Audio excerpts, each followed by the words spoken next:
บุพารามอำเภอแม่แจ่มวัด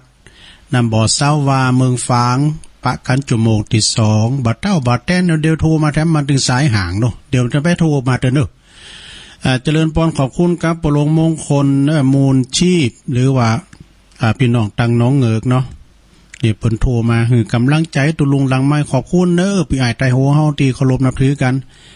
ขอบคุณปรงมงคลมูลชีพจากน้องเงิกเนาะเพิ่นก็เป็นสอทอไปแล้วกันเด้อนะตังปรงแก้วก็เหมือนกันปรงประเสริฐกระมูลชีพเนาะเปิ้นเป็นก่อนเป็นปรงอยู่ตั้งน้องเจดีนะก็เคยลงงานกันขอบคุณหลายๆเด้อที่โทรมาคือกำลังใจเนาะจริงๆนี่พี่น้องตังน้องเงิกกับพี่น้องตุลุงก็มีหลายนะหลายครอบครัวอยู่กันไปตอนนั้นก็เหมือนกันของง่ายเหมือนกันขอบคุณเนอะเอามาปบมาปากันชั่วโมงที่2นี่ก็ศรัทธาญาติโยมนอนหลายกระเดียวกระโทนทรายเนาะตุลุงก็จะขออนุญาตเรานิทานที่สัญญาไว้ว่าจะเรานิทานในธนีแปลว่าขี้จิขี้เหนียวนะกับทองคำนะกับทองคำมันปิ้นจัดใดเคยว่าเคยเล่าเหมือนกันเนอะศรัทธาญาติโยมทั้งหลายก็ปิ้นกติสอนใจนะคุณเฮานี่มีเงินคำกำแก้วนี่มันกินตาเนี่ยโอ้เพราะว่ามีเงินคำมีเงินมีทองของต่อดอยไผ่ติ๋มอดอ่างนะเพิ่นว่านะสุมาแต่ว่ามาติ๋มขีมเยียวกันน่ะมีแต่คือก็เก็บงำอำไว้มันกินตาเนี่ยแล้วก็เสาะหาความสุขใส่ตัวเก่าน่ะเยกาเนี่ยบ่ตัวงกเงินหลังปอกงปอโก กินก็กินครับกินข้าวก็กินข้าวกับมันเนี่ยก็อันทนเอาแคบเลยนะโอ้ของกินคู่บาโลนี่ อันนี้พิจารณาลองฟังบรรดาสถานเนอะก็มีบทใจคนหนึ่งเนอะมีใจคนหนึ่งมีนิสัยธนีทีเนวเนอะ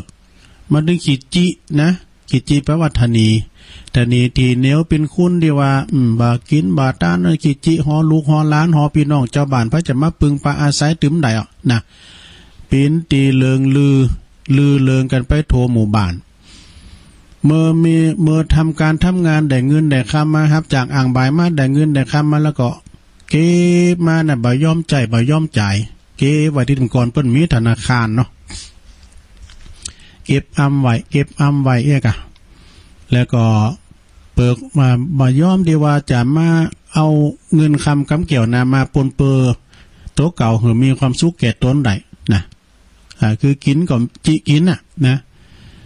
บ่ยอมสู้ยอมอดอยากปากแห้งวะใครอยากลาบตื้อๆก็ใครเอาคุ้มไม่กำนอกก็ซื้อกูจะตั้งเสียง ลิ้นคุ้มไม่กล้าไม่นายเนาะสะสมทรัพย์สมบัติไว้ก็มากมายเนอะมีตั้งตีดินเลือกสนไรนาก็มีปีนตั้งมีปูนพื้นหนึ่งตั้งไต่พื้นหนึ่งตั้งเหนือพื้นหนึ่งมีไฮนาปาตั้งมีอันเลือกสนไรนาก็หลายพื้นนี่นะเพิ่นว่านะแต่ก็อยู่ปังเปล่ามีไผมาเจ้ามาจังก็เลยว่าต่อมานี่ใจธนีนี่ก็คิดว่าสมบัติพัสถานของเฮาในตีไฮตีโซนก็มีหลายอยู่มันกระจักกระจายมีป่ามน้ำใยโซนเหนือปุนแหมป่าองุ่นโซนองุ่นก็มีแล้วก็โซนหอมก็มีนาก็มีทำหลายปันก็คือใจว่ามันปิ้นกระจักกระจายมันปิ้นขบวนมีไผเยเนาะก็เลยขายสมบัติพัสถานตีไฮตีนาตีดินตีโซนตีนาขายไปหมดสดาญาติโยมนะแล้วก็นำปัจจัยนาที่ขายหุนได้นะเอาไปซื้อทองคำแท่งไว้หมดว่ะทองคำที่มันปิ้นแท่งนั้นประเดี๋ยวนี้เพิ่นก็เคิกซื้อกันเนาะปุตม 20,000 ปลายกะทองคำนี่นะ เพิ่นก็ซื้อทองคำไว้ติ๊กๆไอ้น่ะแล้วก็นำไปฟังไว้สุกซ้อนไว้ตีไต่ต้นไม้ใหญ่ต้นหนึ่งว่ะดูก็มหลังกุดสักน้อยนี่ก็ยิ้มว่าไหวตีเฮินบุญ เอามาคุดคุ้มฝังว่าดิไต่ต้นไม้ต้นใหญ่ต้นหนึ่งว่ะบอกเจ้าตีเจ้าแดนรักษาไว้เน้อไอ้เนาะกูวันใจตะนีนี่ก็เพิ่นก็จะมาแอบลักมาหล่อมแหลมมาลักมาแล้วก็คูดเอาทองคำนั่นมาผอมาเชยชมมันนับผอครบโทนเหมือนเก่าเหมือนเดิมมาเชยชมจุนอิ่มน้ำสำราญในสายตาแล้วเนาะก็เอาไปฟังไว้แถมนะอย่างอี้ปิ้นประจำว่าซะดา เพราะเดี๋ยวมาพอทองคำลักลมแหลมมามันคือไปหูไปหันว่ะแต่ว่าวันหนึ่งนะมีหันวันหนึ่งนะบังเอิญขโมยมันมาพกหันใส่เนี่ยขโมยกับโจรมันเป็นปีกับน้องขโมยมาพกหันใส่เนาะมันก็ไปหันใส่ว่าปู่เศรษฐีนี่มันเอาคำแท่งมาฟังมันเนี่ยมันก็เอามือบึ่งคว้ามันมากวาดอยู่หิมปากมันหวานเนี่ยกะ มันพกขอดูเนาะเมื่อชายตนีนั้นเอาทองคำมาชื่นชมจุนน้ำใจแล้วมันก็พออกพอใจแล้วมันก็ฟังไว้อย่างเก่าอย่างเดิมเรียบร้อยแล้วมันก็ปีกบ่านไปโถตอนนั้นก็ขโมยนั่นก็จ้อยเอาโซเอาก็ได้กะ ขุดเอาบลุยตูแต่ก็ยกไปถึงมดนะดูยกไปถึงทองคำแท่งถึงมดอ่ะเหลือก็คุ้มเป่าโต๊ะพุกมาทำแล้วทองคำของกู ทองคำของกูเหลืองอลามเหลืองดังทองมาหันสายมีก็คุ้มเป่าปวดแทบล้มทั้งยืนนะสะดุ้งสั่นโจโจปวดตูไปเอาคำกูไปไหนไปเอาคำกูไปไหนเจ้าตีก็เจ้าตีเปิ้นไปหูเลิงสั่งไปเอาคำกูไปไหนล้างหายโง่อ่ะทองคำหายไปหมดสิ้นนะนายตนีเนี่ยก่อนได้แต่นั่งร้องไห้เสียอกเสียใจอยู่ตามลำพังนี่หรอมีพี่น้องเจ้าบ้านคนหนึ่งเนาะปิ้นปอใจเตียวผ่านมาป้าใส่เศรษฐีมาให้อยู่หันเลยถามสอบถามก็หู้เรื่องราวว่าปิ้นว่าเปิ้นเอาทองคำแท่งมาฝังไว้ที่นี่แล้วก็วันนี้เปิ้นนั้นลักไปโหดได้หมดเศรษฐีก็ใจยื่นนางไห้โง่ในธนีนะพอใจคุณที่เป็นเจ้าบ้านนะก็เลยบอกว่าอย่าไปโศกเศร้าเสียใจไปเลยท่านเอ๋ยเพียงเอาก่อนหินก่อนดินก่อนโกดไปฝังลุมไว้ก็จะมีกาเตากันนะเปิ้นว่าทองคำของท่านนะครับก่อนหินก่อนโกดนะมีกาเตากันวะ ก็มันมาจ่ายนะกันเนาะเพราะถึงอย่างไรท่านก็บ่อาจจะนำทรัพย์สินเหล่านั้นที่มีอยู่นะมาจ่ายหือปิ้นประโยชน์กับตนเองได้แล้วเนี่ยเรื่องนี้ก็จบลงไปซะนะนายธนีกับนายธนีกับทองคำขอคิดเรื่องนี้เปิ้นก็บอกฮู้ว่าทุกสิ่งทุกอย่างจะไล่กาไปทันทีถ้าหากว่าเฮาบ่ฮู้จักนำมาจ่ายให้เกิดประโยชน์เนาะเหมือนกับนายธนีเนี่ยนะทองคำเนี่ยมันก็บ่มีประโยชน์จันนะอันใดแต่หากว่าบ่เอามาหมุนเนาะเหมือนกับไก่ได้เพชรได้พลอยไก่มันหันเพชรหันพลอยตัวเป้ตายหันมามันก็กินบ่ได้มันก็ยังว่ามีกาเตาเม็ดข้าวเปลือกข้าวสารหรือว่าเม็ดข้าวโพดนี่มันหูคุณกานะเพราะว่ามันใจมันจะหูคุณกามันเนาะ เรื่องนี้ก็จบลงไปเอาอันนี้มาวาดำก้ามหนึ่งเกินศรัทธาญาติโยมทั้งหลายเนาะฟังกันไปเนอขอบคุณกับศรัทธาญาติโยมเนาะวันพวกเจ้าก็มาฟังแถมพวกเจ้านี่ยังไม่ได้สอนอย่างตัวแนมพวกเจ้าเนี่ยนะพวกเจ้านี่จะไหวพระรับศีลโยงเข่าบาทโยงเข่าพระเจ้าสุมาเข่าพิฆาหารโมดเนาะ เอามงคลชีวิตมากั้มเนาะมงคลชีวิตนี่ก็ว่าแล้วเติมว่าผ่านไปเนาะผมต้องอธิบายมันยาวอยู่เหมือนกันนะเป็นว่าอย่านอนตื่นสายอย่าอายทำกินนี่ทำกินนี่จะไปอายเนอะสนะโอ้สตาเฮาหันเนอะตุลุมาหันขึ้นแล้วนี่ก็ว่าเจ้านี่นะคุณเฒ่านะเปิ้นสันจรนะเปิ้นจรเรียกว่าจรจัดนี่ก็เปิ้นน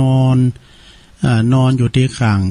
งหุ่นตั้งมีปัจจัยก็มายิงมอนั้นอันแม่นมาแล้วไปเตะเปิ้นว่าหั่นไปเตะเปิ้น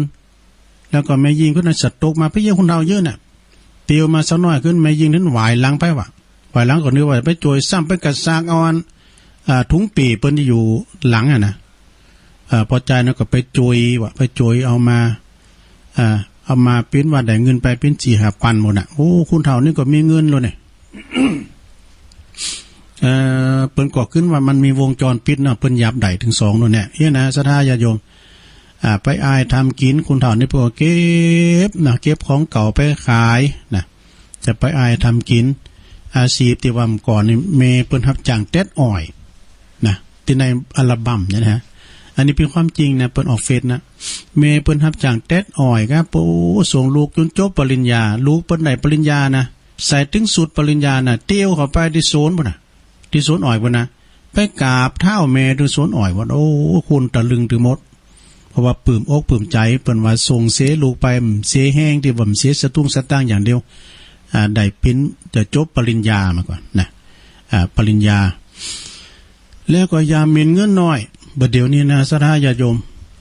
เสียตั้งหน่อยเนี่ยนะก็ปิ้นมีกาเนี่ยแต่ก่อนตุลุงก็คือคุณที่เปิ้นกวาดวัดนะจ้างไปให้เป็นกำร้อยนะเดี๋ยวนี้เช้านี่ก็ไม่ได้แต่ตั้งไปเช้ากับมีกานะโยมนะก่อนนี่มันจะว่าเขามีกรรมจะว่าบัตรดูถูกสตั้งนะก็มันไม่ได้ไปหับตาในไหนกันแล้วนี้ ก็อยู่ก็อย่างนี้เนี่ยเนาะก็เวลาสลามมาก็กับหลวงพ่อนางอู่กันพอโทรทัศน์ไปก็โจตนากันไปอันนี้เป็นงอมก็มันก็ของกินก็เต็มกันอย่างตุลุงแต้มให้นะหลวงพ่อนี่กะแล้วก็แฮมกินแฮมจังว่าโอ้จังเตยอย่างเฮานี่แต้มพี่ยัง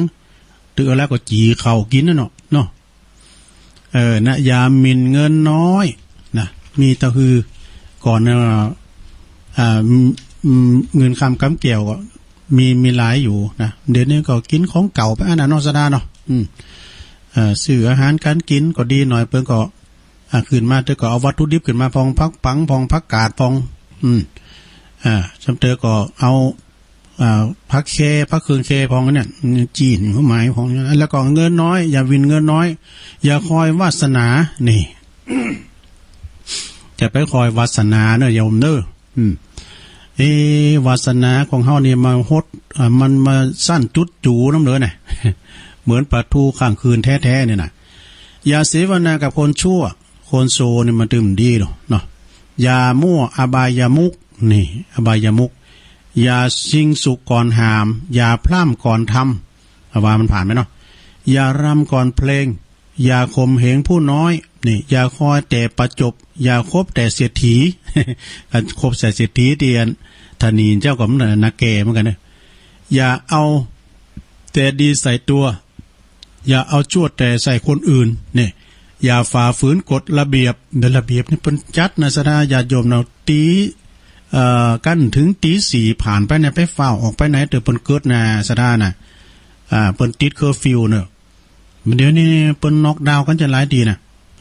น็อกดาวน์มันโหนกันล็อกดาวน์ไว้ก็ได้อย่าฝ่าฝืนกฎระเบียบนะอย่าเอาเปรียบสังคมอย่าชื่นชมคนผิดอย่าคิดเอาแต่ใดอย่าใส่ไล่คนดีอย่างเจ้าตุลุงฟัง รายการของงานอย่างก็ที่เปิ้นเราที่เปิ้นเราเรื่องประวัติของครูบาเจ้าเขาปีนะก็เป็นดิโมนอันนี้อย่าใส่ร้ายคนดีอย่ากล่าววจีมุสาเนี่ยอย่านินทาพระเจ้าพระสงฆ์อย่าคลาดโง่เขลาเมื่อมีทุกข์นี่เมื่อมีทุกข์นะอย่าสุขจนลืมตัวอย่าเก้งโกงานหนักไม่เคยฆ่าคนอย่าพิทักษ์พานชนอย่าลืมตนเมื่อมั่งมีนี่เมื่อมั่งมีสีสุขก็จะไปลืมกำพือโต๊ะเก่าเนอะนะได้ขี่เก่งแล้วอย่าลืมควาย อันนี้ก็เป็นรายการที่ตุลุงเอามาเสนอแนะกับศรัทธาญาติโยมนักศีลนักบุญได้ฟังกันตอนปลายชั่วโมงนี้เปิ้นถึงห่างนู่นกระโทรเข้ามาก็โทรได้เลยๆแหละตุลุงก็จะว่าไปเลยๆเนาะนะถ้าโทรมาก็โทรมาได้เลยๆเพราะว่าตอนชั่วโมงที่2นี่มันก็จะจ้าไปหน่อยนึงนะก็เปิ้นมันเหมือนเตียนเก่าฮกนะขอบคุณทางศรัทธาญาติโยมที่เปิ้นโทรเข้ามากันแต่เจ้าเนาะแต่เจ้าก็มีเนาะยายพรร้องวัวแดงสันกับแป้งเจียงใหม่ยายพรก็เต็กแมนนะมาเบอร์1อ่ะแม่สุมาลีต่อเฮอแม่แจ่มบุญเนอร์แม่สุมาลีก็ฟังเป็นประจำแม่สีสารพีสีทนได้แม่สีก็ฟังตลอดนะแม่สีเนอผู้ก็โทรมาแนมแม่สุภรักษ์สันพระเจ้าแดงพี่น้องตั้งบันทิเนอไอเว้งยองค่ะลือหลวงเขาแม่สุพรรณเขานะหลายกะตะปุนะโยมพิสมัยแม่ลิมเปิ้นตายปัญหาถูกต้องแล้วครับไปดู ยายอวนสันขวางนี่สายที่6นะหลวงพ่อมานิดถาวโรสำนักสงฆ์หอมบุญอันนี้เปิ้นอยู่ปุ้นป่าไม้แดงดอยสะเก็ดปุ่นเนอ แล้วก็โยมพิสมัยมาตอบว่าหลวงพ่อตอบถูกแล้วถูกแล้วอ้าวอันเจ้านี่มี8 สายด้วยกันอ้าวต่อไปช่วงที่2เจริญปอนเจ้าไว้สาเจ้าตุลุงโอ้แม่มาวเนาะแม่ปาเนี่ยแม่ปาแม่ปาเนี่ยตั้งใดฮะตั้งแม่ปานี่เนาะเจ้ามาแล้วโอ้ฟังที่หัวกะฟังที่หัวโอ้ก็ฟังที่หูไปว่าฟังที่หูดังฟังที่หัวนักกันเลยนะพิจารณาอยู่แม่ปราณีอันมณีจรเนาะคือเจ้าละก่อนที่ว่าตะเกียอย่างเกิดเด็กมีดาวเดียวไงฮะลืมมาแล้วเนี่ยปัญหาคุณโยมพิสมัยเปิ้นตอบถูกแล้วเนี่ยหมายจะว่าหมายจะว่าเด็กมีดาวเดียวก็ดังไม่จันนะไอ้แกมันกระต่ายอ่ะแต่กันเนาะกระดังคึกดึกอ่ะกระดังคึกดึกอ่ะกระดังคึกดึกอ่ะเนาะเจ้าถูกต้องแล้วครับเจ้าโอ้ขอบคุณแม่ปานีหลายเจ้าให้กำลังใจอันจะลงในเจ้าวันที่7เจอกันวันที่7ปะกันนะเจ้าไม่จานนะเจ้าสาธุเจ้าถ้าไผจะไปนะตังพี่น้องสันตุนมือสันล้มจอยปฏิบัติโปเล่งลงเพื่อนจะเอารถใส่ไปแม่พันมาเด้อแม่พันแม่มือเขาเจริญปอนไม่จ้าเจ้าโยมอยู่ตั้งได้แม่ปะตึงนะกะแม่ปะตึงมาแล้วแม่ปะตึงบันทีเนาะใครหันเพลงไงใครท้องเพลงนั่นอยู่เนอะเพลงยังเพลงเจ้าอย่างอาจารย์โมเนี่ยเพลงยังนี่เปิดที่กองทัพธรรมเจ้ากองทัพธรรมเป็นห้องเพลงของได้มาหมดเนอะได้กันเจ้าขวาใครขอเขาหินได้หรอว่ามาหรอที่อย่างเนี่ยที่มันโทรไปออกมาเหมือนกันไปเลยมันดูมันไปดูว่าสีบรรยากาศของตุลุงไปอย่างเงี้ยแต่นะมันใครสีบรรยากาศของตุลุงไปอย่างเงี้ยเปิ้นโทรมาว่าเป็นอย่างปัญหาอย่างเช่านั้นจะน้องอะไรกันอันหมายความว่ามืดตายปัญหาเนาะมันสีบรรยากาศของตุลุงไปอย่างเงี้ยก็ตุลุงก็อันเป็นตายมาก่อนว่าเฮือแล้วแต่ว่าอันก็เอาส่วนวาเนาะเฮาก็เลิกลมให้มันจะมาทับกับกันอาจารย์บุญเนตรเพิ่นเนาะนั่นน่ะค่ะเฮาฟังก็มันเหมือนดูสีบรรยากาศของตุลุงไปอย่างมันยังได้น่ะได้กันปัญหาอะไรอันยังอ้อนั่นน่ะเป็นยังน่ะมันจะบรรยากาศของตุลุงอ่ะจะเจ้าอันคือกำลังใจเนอะขอบคุณแม่ป่าตึงหลายๆเนอะคือขอคิดเนาะตลอดเมื่อคืนหนูฟังมัติโพน่ะดีละมันรักโดยค่ะโดยบูตะทุกปฏิธรรมกล่อมรับเหมือนกันสาธุเนอะสาแม่ป่าตึงเนาะเจริญปอนฮัลโหลเดี๋ยวเข้ามาใหม่จะมาเนอะเจริญปอนเจ้าตุลงนานเจ้าแม่อยู่ไหนนะแม่บัวนะจ้าแม่บัวบุญเนาะเจ้าตุลงอันนั้นนะจ้าที่5,000ที่เพิ่นมามีตกงานตุลุงได้ก็เปิ้นนี่ฝั่งนี้มันมีกิจนิมนต์ตกงานนี่กันเนาะตกงานน่ะได้กันเนาะตกงานลงเพิ่นกับลงทะเบียนนั่นเนาะที่ลงกับเพื่อนได้5,000ขอรุ่นหรือสถาใดก็แล้วกันเด้อเนาะเจ้าดูข่าวแต่คืนนะตุลุงอันนั้นกับคนเท่าอายุ64อันนั้นว่าอายทำกินไปขอทานไปเลี้ยงผัวอายุ40ปลายว่าจ้ะแต่ได้ยินเจ้าอันปีนั้นวุฒิชาติก่อนเราฟังนะ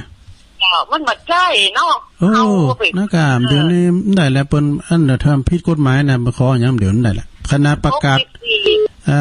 ศนั้นบอกบุญเดี๋ยวนี้เปิ้นห้ามนั่นน่ะที่นี่นะเปิ้นไม่ประกาศเพราะว่าอินดูเป็นนอกเจ้าบ้านแต่จะไปสั่งเติมเพิ่นนั่นน่ะไปขอทานมาเลี้ยงหัวหนุ่มมันมาใช่แล้วเนาะไปเอาไปซื้อกินเหล้าไอ้ย่ะซื้อกินเหล้าใจซะหน่อยแหละ พอ64หรือใจหนูนั่นน่ะแขหรือตุงเป็น กำลังใจด้วยเราเจ้าแม่โมบุญอยู่บ้านไหนก่อนอยู่สันทรายหลวงเองอ่ะแต่สันทรายหลวงแต่ก็เจ้าสันทรายหลวงขอบคุณแม่โมบุญเจ้าสามเจ้าสามแม่เสียวะเจริญปอนนมัสการเจ้าหลังการแม่สาวเจ้าแม่จันสมโอ้โหโทษตีแสมเตือตึงตะกี้หลอกตะกี้นะดีกันเขาแค่การคนเพิ่งให้อู้เงินไปหน่อยไปหลังการแม่สาวตอนนี้เอาไว้กันเวลากันบอกคนที่แพ้น่ะ4 นาทีเต็มก็ติดท่านกันไปหน่อยได้เจ้านั้นตุลุงก็อู้ดีเนี่ยนะครับโอ้แต่ตุลุงก็สมาแชกเป็นสุมาเด้อตุลุงก็อู้ดีตลกไปต้อยอยากกันตุลุงก็ใครไปอู้แชกเป็นแถมเตี้ยแล้วไงเป็นยังต่างรับกำลังใจเนอะโอ้ขอบคุณมืดฝนก็ฝนตกก็เจ้ามืดมากามน่ะปิงแพ้เนี่ยแดดแพ้เนี่ยแดดแพ้เนี่ยนี่ก็มืดทึกนี่เมื่อคืนนี้จะลงโหนเลยก็มาตกดีตกงามเนอะเจ้าเอาเนอะประเทศนะเนี่ยกับลุมแถวเนี่ยบทวันนั้นพี่ป่าโบมันกับตัวเสียงไปจัดร้ายอ่ะลุงเดี๋ยวไปสอมแซมเหมือนนั้นไม่ตั้งตุ่มมือแต่มื้อมีอยู่ก็เจ้าถ้ามื้อนี่เป็นวันศุกร์ก็หลวงพ่อกับหลวงพ่อวัดน้ำบ่อเศร้าวัดหลวงพ่อใหญ่หลวงพ่อใหญ่ฟังเทศฟังเทศเจ้าขอบคุณเนอะเจ้าเก่งใจคนตั้งหลังเจ้าตุมื้อนี้หลวงพ่อกับเมตตาบารมีธรรมหลวงพ่อพระครูสุจิตานุรักษ์ด็อกเตอร์นะเจ้าคณะอำเภอฝางเพื่อจะมาออกรายการเนอะ2 ทุ่มถึง4 ทุ่มเจริญปอนเจ้าฮะเอาเลยเสียงนี่ตันกว่าไปอ่ะฮะเสียงวันถ้าวันที่7อ่ะก็เต้นอยู่กะเต้นอยู่กะฮะเต้นอยู่กะตันเนาะจะออกบ้านไป11 โมงนะโอ้จับกะจับเนาะโอ้ตุ้งเขาเมื่อกี้เขาตอนนั้นจะไปชันเพี้ยนบ่นี้ชันเพี้ยน11 โมงเนาะ11 โมงไปถึงตึก7 โมงกะร้านอยู่ไหนเนี่ยบ้านอยู่ไหนไม่อายก็ไปไกลฮะก็บ้านไม่จันซุ่มว่านี่เนาะออกบ้าน11 โมงเนาะแม่หยังเนี่ยชื่อหยังแม่หยังก่อเดี๋ยวไปเซอร์ไพรส์ที่ยังฝางพุ่นอยู่บ้านยังบ้านไม่อายเนี่ยบ้านไม่อายเนาะตุลุงจะบันทึกไว้ไม่อายกัดไม่อายยังไม่ค้าฮะเดี๋ยวไปเซอร์ไพรส์มันเล่นไพ่กันเล่นไพ่นะเสื้อไพ่กันแต่ตุลุงผมประกาศได้เสื้อไพ่นี่หมายถึงว่าไปเจอตัวจริงจริงแต่ตุลุงกับแม่เจอนะกะพอตัวไปป้ากันนะอันนี้กับตุลุงยองโอ้เป็นวัดเท่านะแกด้วยใจเขาอ่อนไม่แก่รอดอ่ะโอ้ยยังมาตักเนี่ยเนาะเป็นป้ากันพูดเนาะอีตุลุงก็ว่าเหมือนชอนลามไม่ก็มันลามคือไปเพื่องอนบนไหนขอบคุณเตียงเนาะเตียงตื่นแล้วก็2 เตียงออกไปนะจ้าบ่ดูแลลูกค้าอยู่โอ้ปิ้นเมกาการแม่นไขมันเด้อการแม่นไขมันเนาะขายม่วนขนาดนะโอ้ดีแล้วกะผมจะไปซื้อไหนของเลยมันคือการจัดโมแบบนี้ถูกแล้วนั่นน่ะไปขายแป้งให้ช่วยกันเศรษฐกิจพอเพียงขายพิเศษถูกเลยเปิดโมดอ่ะโอ้ไม่เจอกันเนาะขอบคุณด้วยเมกาเด้อสาธุอ้าวเจริญปอนโอ้ยไหวสาเจ้าอันนี้แม่แตงมาล่ะแม่แตงอัน2-3 สายแม่ไป10 สายพวกเนี่ยดีกันแม่แตงตั้งแต่96มาแล้วก็ดึงมันได้แล้วอันสถาบันยังก่อนไหมวัดยังก่อนที่วานอ่ะแม่ฮะสถาวัดยังก่อนบ้านเนี่ย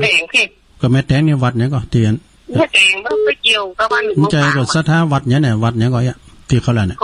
วัดอินทขินเจ้าอินทขินนั่นน่ะตุลุงเคยไปนะอินทขินน่ะ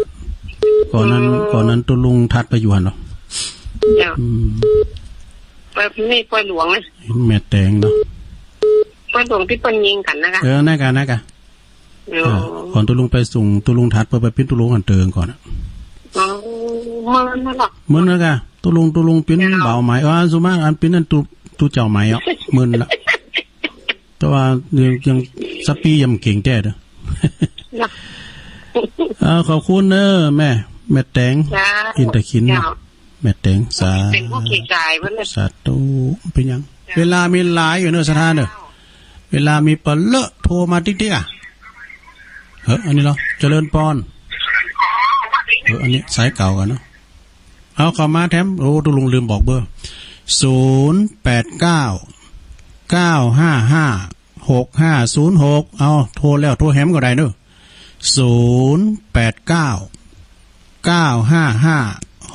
089-955-6506จดว่าดีฟ้าขึ้นน่ะเจริญปอนรอบสองก็คือเจริญปอนครับผมตั้งได้จ้ะแต่ว่าเราก็รับไปปนนั้นนะปนนั้นพันครับผมโอ้ปอจานปนนั้นพันเนาะได้รอบสองกะแล้วเป็นหยังสองอะไรกะปนนั้นพันอยู่อันเนี้ยกับดอยสะเก็ดอ่ะดีกะรอบสองรอบสองอูมาแล้ววันชัดเจนดีเหรอฟังชัดเจนเลยเนาะฟังไปติ๊กกันทุกคนอะไรโมเลยฮะอะไรโมเลยมือนี่นะต้องคุ้มโบแม่น่ะคุณเด็กตกจ้าใครเขาจะตกแก่ใครมันง่างฝ้ามานะลุมนี่มันเคยเอากระฝุ่นเอากระฝุ่นน่ะเนาะลุมเนาะขอบคุณบนันพันหลายๆเนอะรอบสองเนาะดีหลายๆสาธุนี่เป็นปิ้นอดีตพ่อจานนะเนี่ยเพราะนั้นวางหูกำมันวางสายกำสายนั่นก็หลงวางไปเนี่ยเอาเข้ามาใหม่เนอะสายเจ้าเข้ามาใหม่089-955-6506ดูย้ำไปกึ่งชั่วโมงวะนะเอารอบสองเข้ามาได้ตัวลุงมันมีกำแต่พอหลินพอมาดื้อซาเนอะเจริญปอนเจ้าวันสายครับตัวลุงจำได้จ้าไม่นอนประแดนนะเจ้าโอ้แม่นวลป่าแดดน้ำเมืองมาแล้วเจ้าฟังอยู่นะเจ้าโทรประทานปัญหาดีกันดีเจ้าขอบคุณธรรมะนะเจ้าวันนี้ธรรมะมงคลชีวิตสุดยอดนะเจ้าแม่น่ะเอาไว้ใจกับชีวิตประจำวันนะเจ้าเนาะแต่กะถูกละอีกาวมีกำลังใจมากเนอะจ้าแต่เจ้าก่อนฟังอยู่นะเจ้าเจ้าก็ฟังพ่อมันนี่อยากถามปัญหาที่ว่าเอาลูกตั้งข้างนะเจ้าตะลุงน่าจะอันนั้นแกเข้าสลีข้าวโพดแกถูกต้องละเขาสลีข้าวโพดอ่ะเจ้าไว้ตานะเจ้าขอบคุณแม่นวลหนักๆเนอะสาธุแม่นวลแม่พินเขาเนาะแม่มาลีล้อตังปุ่นตุ่นเป่าก็นี่เป็นแฟนคลับประจำของน้องพิสมัยโยมพิสมัยธรรมะคลายเครียดนะเปิ่นเขาเป็นทีมงานเดียวกันเจริญปอนวันสาเจ้าทุลง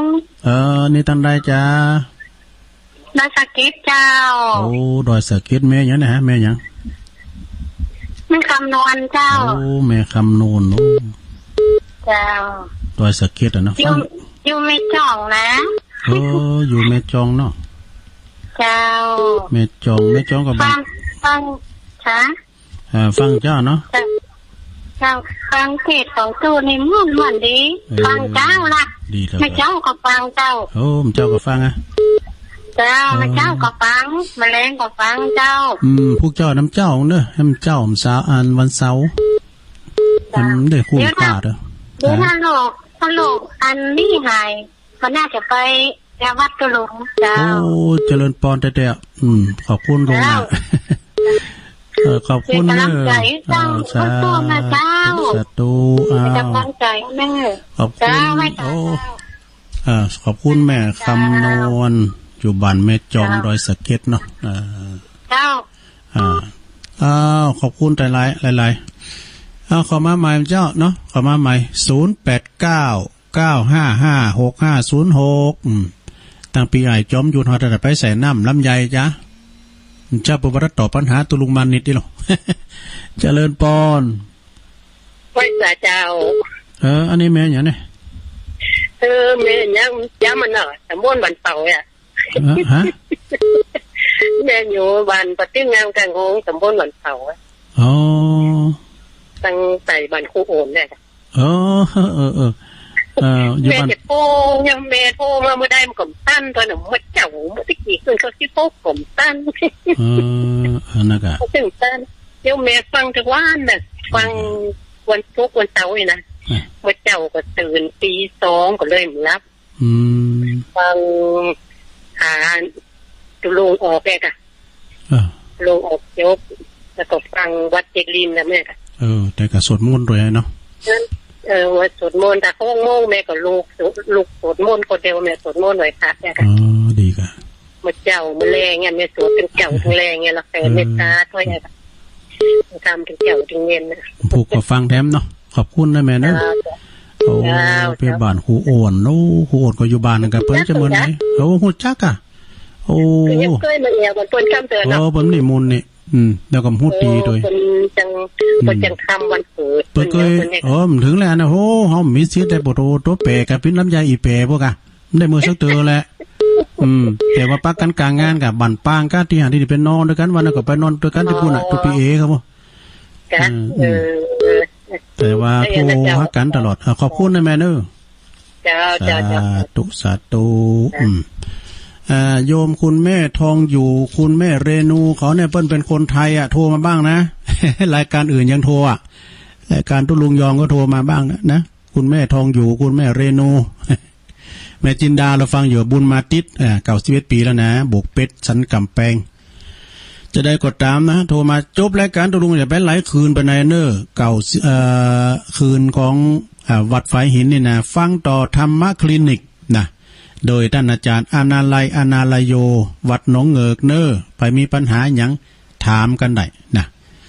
เพิ่นก็จะมาตอบปัญหาหืดโดยนะสถาญาติโยมเจริญปอนเจ้าที่แล้วเมืองฝางนะเจ้าโอ้เมืองฝางแม่ยังน่ะแม่เจ้าแม่สุมทางมะลีว่ะเจ้าแม่สุมอ่ะแม่สุมทางมะลีเจ้าอยู่ตั้งมันก็ฝางพังมาลีอันนี้ปิ้นหยังกับปิ้นน้าน้อมเขาเนี่ยมองจักเจ้ามาปิ้นน้าน้อมนำดิบน้อยกับพังนั่นพังวาลีกันได้อันนี้พังมาลีอันนี้อยู่น้ำดิบหลงเจ้าน้ำดิบหลงอ่ะเจ้าฟังจังหวะฟังจังหวะเจ้าฟังจังหวะตอนเจ้าแม่สุมพังมาลีไปอยู่บุญมืนแล้วกันเจ้ามาอยู่เพชรเมือนละนึกว่าไปอยู่ปุ่นแล้วนึกว่าไปอยู่ปุ่นแล้วมันเกิดอะไรมาอาโคแล้วมาอยู่นี่เจ้าฟังจังหวะฟังมันหลวงพ่อเจ้าบ้านเนี้ยก็แม่บ้านเนี้ยก็อยู่บ้านสั้นก้อเจ้าบ้านสั้นก้ออีกก็มีสั้นมากบ้านสั้นก้ออันวัดเทพศิษย์ตั้งชักเจ้าอันเคยผ่านที่มุนตั้งอะนะเจ้าฟังจังหวะเจ้าแต่ไม่ลืมกำยองเอากันเนอะฟังกำยองหูเลืองอยู่เนาะเจ้าขอบคุณไม่ซุ้มลายเนอะไม่ซุ้มพังนะครับแต่ว่ามันไกลกับวันที่7ก็ไปป้ากันหันใดอยู่มึนแล้วเนาะไปเป็นป้ายปุ่นขอบคุณไม่ซุ้มลายเนี่ยไม่ซุ้มเนอะบ้านเกิดอยู่น้ำดิบหลงตุลุงก็อยู่น้ำดิบอยู่อันห้วยอ่อหรอตุลุงนะคือตำบลเดียวกันคุณไหลปิ้งเหมือนกันอ่ะตำบลเดียวกันกะเหมือนกันไอ้แม่ก็เหมือนกันเนอะไม่ซุ้มเนอะพี่น้องตะปุ้นก็มีจัดหลายด้วยนะ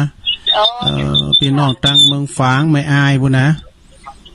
สามตุนมือก้าบั่นไข่นอกไข่ในก้าพดแถวอันห้องหาหน่อยห้องหาลงห้างตำหลายตีกะพี่น้องมีหลายยินดีนะแม่เด้อตุ๊สาธุเหมือนกันเนาะสาธุเปิดกระลังมาโทรขังแหลกดูก่อนมันสายมันซ้อนก็ยาวหน่อยก็ได้นะพี่ยังนะเนาะสายไม่ซ้อนก็ไม่ว่ากันเพราะว่าสายที่ชั่วโมงที่2นี่สายมันจะห่างหน่อยนะสายต่อไปจะเป็นเบอร์ซาวพระเจ้าเข้ามาจ้านี่เบอร์ซาว089 955 6506นี่ ตั้งลำปางเราแม่ปงดอนแม่แจ้โฮมแม่จันแม่จันฟ้องตั้งปงดอนบ่นะฟังฝ่ายหินเนี่ยได้ยินจัดไก่นี่โทรเข้ามาดื้อสายมันห่างได้กัน0899556506บุจะได้สอหาการบ้านจะเอาอย่างมาโอดมาเปะมาแนะนำเพิ่นจะมาสอนนายโยมนะตุลุงก็จะเอามาจ้าขายกกรรมมันตึกปองก่อนเนี่ยกันน่ะก่อนนิทานของอาจารย์ชัยทองขันนี่กันนิทานเจริญพรนมัสการค่ะเจริญพรพอดีกำลังนึกคำท่านอยู่ผมก็โทรมานานๆก็ได้โทรจากสันกำแพงค่ะนมัสการค่ะโยมโยมสันกำแพงโยมชื่ออะไรนะต้นเป่าสำลีสุราฤทธิ์ค่ะกำลังขำพระคุณเจ้าบอกว่าโทรมาอีกก็ได้โทรมานานๆก็ได้คนไทยก็โทรมาสำลีอะไรนะสำลีนามสกุลสำลีสุราฤทธิ์ค่ะสุราเหล้าเนี่ยค่ะเหล้ามีฤทธิ์เนี่ยค่ะฤทธิกรันเนี่ยค่ะอยู่ที่ต้นเปาเนาะอยู่ต้นเปาร้านสว่างเจริญค่ะฝนปัตตะเลียนกันไกลค่ะโอ้ฟังทุกวันค่ะฟังทุกวันชอบฟังท่านพูดท่านเทศค่ะม่วนดีค่ะฟังยองรู้เรื่องมั้ยนะโยมนะฟังยองพอรู้ค่ะพอรู้ฟังจนรู้เรื่องแล้วค่ะดีกะพอดีขำอยู่ขำติดพันอยู่จะดีค่ะดีค่ะฝนแบตเตอรี่เนาะร้านฝนแบตเตอรี่นี่เจริญสว่างเจริญค่ะสว่างเจริญนะอยู่ตรงข้ามกาดอุ้ยทานนี่ค่ะค่ะฟังตลอดค่ะฟังทุกวันแต่ไม่ได้โทรก็ได้ค่ะโทรมาบ้างก็ได้ไม่เป็นไรค่ะก็เคยไปวัดวัดดอยหล่อค่ะวัดอะไรปากทางเจริญนะคะวัดอาจารย์พระครูอาจารย์ของพระลุงนี่แหละอาจารย์พระครูอภิวัฒนวิกรมแต่ตำบลเดียวกันนะโยมตำบลเดียวกันเนี่ยค่ะแล้วก็ไปวัดวัดพระธาตุศรีจอมทองไปไหมไม่ยังไม่ไปครับไปวัดอะไรวัดอะไรหลังวังหลังวังอะไรหลังถ้ำก็หลังวังโลละพระครูพิสิทธิ์อะไรเนี่ยค่ะในวังครูบาในวังทองคำค่ะใช่อันนั้นเป็นวัดในวังสิงห์คำวังสิงห์คำวังสิงห์คำค่ะพระครูวิสิทธิ์ค่ะเจ้าคณะตำบลเนาะค่ะนมัสการค่ะเจริญพรนะโยมนะไปนานก็ได้ครับสาธุค่ะโยมสำรีสุราฤทธิ์ต้นเปาสันกำแพงร้านสว่างเจริญนะได้ฝนแบตเตอรี่กันไกลร้านแบบว่าขายอุปกรณ์เสริมสวยด้วยค่ะดีของลูกชายค่ะขอบคุณโยมนะเจริญพรนะสาธุแล้วก็ว่าฟังกำยองหูเลิงอยู่ ขอบคุณที่โทรมาเนาะเหลืออีก15 นาทีใครจะเป็นสายที่21ยกมือขึ้นเด็กหญิงอ้วนโทรมารอบ2ถ้าโทรมันได้ถ้าฟังมันได้แล้วแต่กันเนาะเก่า6มันเต็ดไปแล้วนี่อยู่ตั้งเฮานี่ได้ยินมันเปิ้นถ้าดับบินเบ้ไปทำบุญนะไปทางหลายดอยทางเวงป่าเป่าก็บุญนะตอนนี้ตุลุงต้องฟังทางแอปของแอนะ401เจริญพรเจริญพรเจ้าไม่ฝากเจ้าอันนี้โทรจากเสาหินฝั่งนะเจ้าแม่อย่างไหนแม่อันโทรมันจะมาติดบ่แล้ววันนี้มาติดนะอันแม่เจ้าดีกันสองฟ้าก็มีได้อันละก็อันวันที่7นี่นะเจ้าจะขอได้ไปที่วัดอันพระบาทไงก็วันที่7นะตุลุงเขาไปกี่ขอตอนว่าไปชันเพลบ่กะตุไปเลื่อนว่าเอาคุ้มๆเหมือนนะตุไปเลื่อนว่าเนี่ยว่าเอาคุ้มๆเหมือนตุลุงเข้ามั้ยเจ้าฟังทุกวันนะเจ้ามีอย่างมาหอมเนาะหอมขอตอนตอนนี้มันคัดติดเนี่ยแต่มันคัดติดมันถ่ายมันน่ากันนะสายมันหลายเลยไหมเจ้าวันนี้อันผ่านว่าอันเขามาเตะสายที่ห่างสายมาที่ห่างแล้วยังมีเวลาหลายอยู่เนี่ยได้ตรงไหนอันผ่านเจ้าอยู่ บ้านนะกันนะหวังเนี่ยจ้ะ ก็อยู่กับหอกับเพื่อนกับลูกกับหลานไปไหม เที่ยวบ้านเที่ยวจองอยู่เนี่ยจ้ะ ลุงว่าอันนั้นได้ไปไหนขับหนูขับไหนนี่ถึงได้ไปไหน ถ้ามันยังกินก็ไปกราบเนี้ยแต่ซื้อของมากินเนี้ยอยู่สองตายายอ่ะจ้ะ ก็ดีเหมือนกันเถอะมันประหยัดด้วยเห็นได้ไปไหนก็มันสิ่งตั้งนะได้แต่การตัวลุงในสตั้งใบสาวก็มีสาวอยู่หันอ่ะเราไม่ได้ใหม่มาก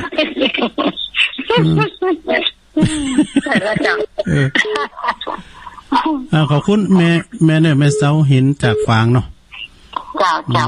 ยินดีเลยนะเจริญปอนเจริญปอนเจริญปอนเขามาใหม่สายนี่คุณเขามาใหม่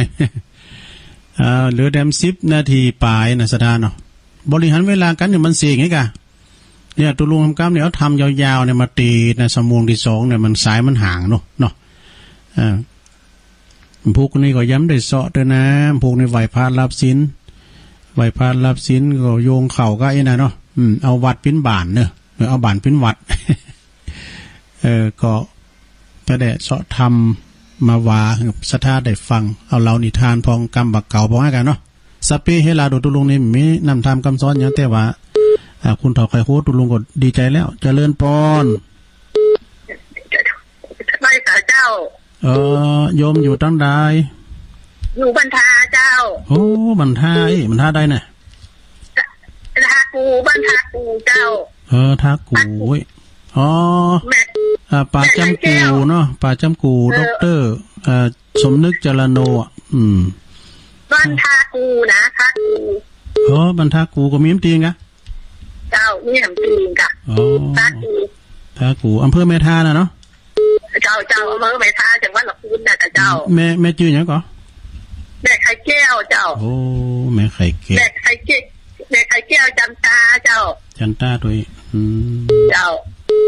แม่ฟังเจ้าละกะเจ้าฟังเจ้าแล้วม่วนดีวิสาระดีเหรอโอ้ดีกะฟังไปติ๊กๆกันเจ้าฟังทุกวันเลยเจ้าฟังกูตุ้นกูองนะเนาะตุลุงก็ฟังตุลุงลุกเจ้ามันหยามกันตื่นมากกว่าลูกมาก็ฟังรายการครูบาอาจารย์พวกก็ฟังท่านพระครูวรธรรมนาถเตธรรมแถมวันติดวันพุธนะผู้ประจักษ์เดิมวันเสาร์มันตุลุงอยู่กับพุทโธพวกแต่ตุลุงก้ำอยู่ถึงวันนะเจ้าขอบคุณแม่ไข่แก้วเนอะแม่ไข่เกี่ยวจันต้าบันทากูไว้ว่าทากูก็มีเด้ออำเภอแม่ทาเหมือนกันนะโอ้สายถีกำลุนเฮ้ยเจริญปอนขับไปสาเจ้าตุลุงแม่มอน้อยบ่อย่านายทำกินอย่ามีเงินน้อยอย่าเพิ่มว่าแม่นว่าสนามมันเอาได้นะใช่กะเราทำแข่งนี่ครับอย่าไปขอบคุณเนอะแม่บุญพินโรงพยาบาลล้านนาอันนี้แฟนเก่ารุ่นบุกเบิกแล้วเนี่ยเจริญปอนในมาตรการเจ้าเจอกันนะกันจันสมแม่น่ะเจอกันทอดเวลาให้มันจบเนาะแก่วันถูกว่าเจ้าเขาจะมาต้านเขาแต่กันเพราะเจ้านี่สายทีแท้หนอดารานะกันหลังกาดไม่สาวเจ้าแล้วก็เป็นดีไข้หัวนี่กะอันตุงลมมาบ้านลำไยกูด2 ต้นดีกะมันขี้ยามปากกับตุลุงอ่ะสเตปนะดีกะมันขี้ยามปากนะเป็นลมพอดีไปแล้วเนี่ยมันจะมันยังว่าดีมั้งเพราะว่ามันต้นลำไยมันกูด2 ต้นดีกะมันกี่ยามปากสุมาเถอะฟังแล้วก็มันดีตลกดีมันเครียดอยู่อันนั่นน่ะเครียดคนที่มันเครียดเนี่ยก็เฮาได้มันเครียดแม่นอยู่ได้สบายเธอก่อนเปลืองสตางค์เฮ้ยนั่นน่ะมันเปลืองสตางค์ของไปไหนก่อนเปลืองสตางค์กินอย่างก็กินไปโอ้ผักบุ้งกำใหญ่ขนาดกำ5 บาทโอ้ดีกะช่ำโอ้พัดไฟแดงแต่ก่อนตั้งรถตั้งรางก็บ่มีใคร บาดเจ็บสาหัสเนาะ คนหน้าตาโอ้ก็นี่ตุลุงเลยกันอย่างได้นี่ตุลุงเดี๋ยวออกถอยออกมาสักกันแต่ละถอยรถเขานะเอามาสอบมานะ17 บาทน้ำมันแต่แกน้ำมันถูกก็ไม่ได้ไปไหนนี่ตุลุงคนนั้นเนาะมีจ้างมีขอมาไงมีแต่มันไปส่งของอย่าเตื้องนั้นเนี่ยแล้วก็ได้ไปดูแลอสมแต่เราย้ายนะเจ้าอสมด้วยเป็นยังคนใดลูกกรุงเทพมานี่ปะเจ้าช่วยกันไปไปช่วยกันไปเจ้าขอบคุณแม่จันสมเนอเจ้า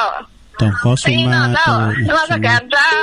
เตยตุลุงก็สลัมปากไปว่าเปิ้นเจ็บปิ้นอยู่โอ้แม่ก็สบายตุลุงบอกว่าดีกายสุมาเธอก็มันขี้ลืมโตมันขี้ลืมมันย่ามปากเจริญปอนสายสุดท้ายก็ฮะเจริญปอนพวกเจ้าฟังแทมเนอเนาะติดแล้วเนอลงเนอสายที่25ลูกหลาโคหอมเจริญปอน